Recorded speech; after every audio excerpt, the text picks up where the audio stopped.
Hello mga kainitics, so yun po, sasagot po tayo ng issue. Marami po kasing...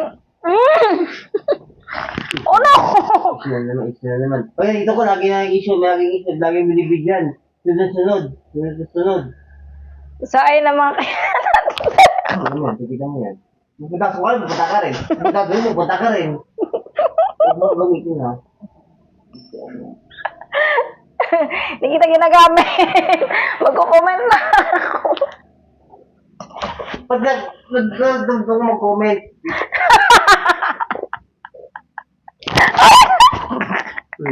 Oh no! Wait lang! Atong iwan. Ano?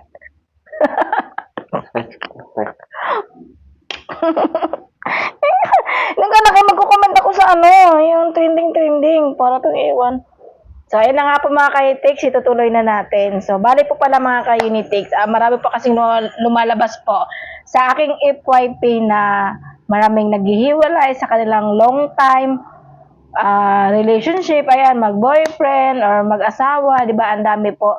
So, bali po mga ka-unitics, ang magiging, meron tayong unitics talks advice. So, bali po pala mga kainitics, no? Sa isang relasyon kasi mga kainitics, ang nagdadala talaga po mga kainitics sa isang relasyon is lalaki po. Lalaki po talaga ang nagdadala sa isang relasyon. Kapag po mga kainitics na yung lalaki na yan, susuko na sa inyong relasyon, wala ka nang magagawa doon.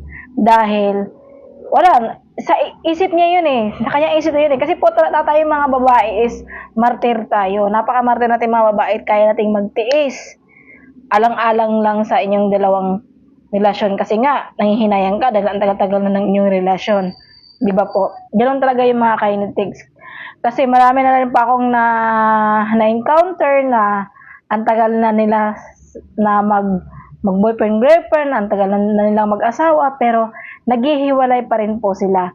Bakit? Saan po ba ang may problem doon? Kayo na po ba ang may problem? Ang babae ba or lalaki? Mga kainitics, ang problem po dyan is yung lalaki. Kasi ang lalaki, hindi siya nag-i-stay sa'yo. Hindi siya nagpaka-loyal or nagpaka-faithful sa inyong magkarelasyon. Naghahanap pa talaga siya ng iba. So, ganun yun. Kaya, kung ikaw man ay nasaktan, iniwan ka na inyong partner, sige, tanggapin mo na lang, hayaan mo na lang kasi wala Hindi mo hawak yung utak ng isang lalaki na para magstay pa siya sa buhay mo. Kaya ganun, habang ngayon na kayo pa, ayan, sa mga magkarelasyon dyan na kayo pa, sulitin nyo na lang yung araw na kayo pa, mahalin nyo ang isa't isa. Kasi hindi natin alam ang panahon kung hanggang kailan or hanggang saan ang inyong pagmamahalan. Kaya, ayun lang po. That's all for today mga kainitics. See you sa aking next na Unitics Talks Advice. Bye-bye!